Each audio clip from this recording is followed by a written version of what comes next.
৩.৫ বছরে শহীদ রাষ্ট্রপতি জিয়াউর রহমানের শাসন আমলটা বাংলাদেশের এখনও একটা স্বর্ণ অধ্যায়।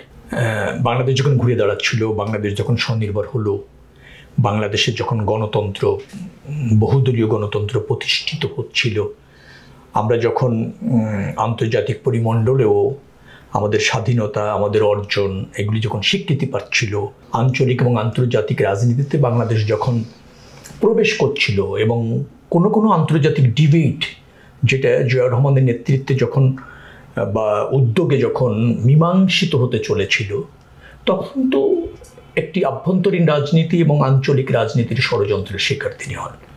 যারা বাংলাদেশের এই অগ্রযাত্রা যারা সন্তুষ্ট থাকতে পারেনি, তার জাতীয়তাবাদী দর্শনের রাজনীতি এবং ধর্ম, আপনার যেটাকে বলা হয় সকল ধর্মের সহ অবস্থানের রাজনীতি, ধর্মীয় মূল্যবোধের রাজনীতি নতুনভাবে বাংলাদেশের মানুষকে আশান্বিত করে, দেশ বিনির্মাণে সেটা গুরুত্বপূর্ণ ভূমিকা রাখে।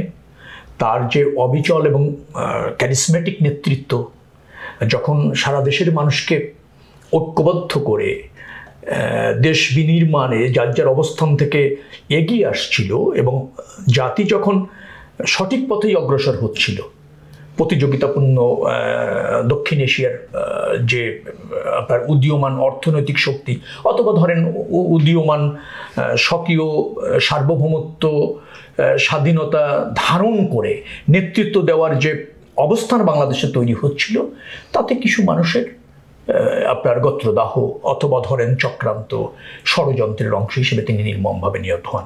একজাক্টলি বাংলাদেশে ওই ৩.৫ বছরে শহীদ রাষ্ট্রপতি জিয়াউর রহমানের শাসন থেকে মানুষ বঞ্চিত বলেই বাংলাদেশ পিছিয়ে পড়ে। প্রথমত হচ্ছে ৭০-এর নির্বাচন, ৭১-এর মুক্তিযুদ্ধ, ৭১ মুক্তিযুদ্ধের পর আওয়ামী লীগের শাসন, তারপরে বাকশালী শাসন, সব কিছুতে বাংলাদেশ যখন পিছিয়ে যাচ্ছিল, জরাজীর্ণ হচ্ছিল, একদলীয় শাসন প্রতিষ্ঠিত হচ্ছিল, একটি দলের রাজনীতি কেবলমাত্র আপনার রাষ্ট্রীয় ব্যবস্থাপনায় পৃষ্ঠপোষকতায় প্রতিষ্ঠিত হচ্ছিল, সেই সময় যখন গণমানুষের রাজনীতি উন্মুক্ত হলো, গণমানুষের রাষ্ট্রীয় ব্যবস্থাপনায় অংশ নেওয়ার সুযোগ নিশ্চিত হলো, সব শ্রেণী পেশার মানুষের যার যার অবস্থান থেকে রাষ্ট্রের জন্য কাজ করার পরিবেশ যখন নিশ্চিত হলো, তখনই দেশের আভ্যন্তরীণ এবং দেশের বাইরের শক্তির চক্রান্তে, অপশক্তির চক্রান্তে তিনি নির্মমভাবে নিহত হন এবং ওই কারণেই দেশটা কিন্তু পিছিয়ে যায়। তারপরও তো তার প্রতিষ্ঠিত রাজনৈতিক দল তিনি শাহাদত বরণ করার পর নির্বাচিত হন, কিন্তু অর্থাৎ জিয়াউর রহমান শুধু ব্যক্তি জিয়াউর রহমানের নেতৃত্ব তিনি প্রতিষ্ঠিত করেননি, তিনি কিন্তু ব্যক্তি জিয়াউর রহমানের আদর্শ প্রতিষ্ঠিত করেছিলেন। আদর্শ প্রতিষ্ঠিত হয়েছিল বিধায় দেখবেন যে সেই ৮১ নির্বাচনে বিএনপি আবার বিপুল সংখ্যাগরিষ্ঠতা নিয়ে ক্ষমতায় আসে। ৮১-তে জিয়াউর রহমানের মৃত্যুর পরের কথা, জিয়াউর রহমানের মৃত্যুর পরে বিচারপতি সাত্তারের নেতৃত্বে যে নির্বাচনটা হলো, তখনও কিন্তু মানুষ বিএনপিকে ভোট দিয়েছে।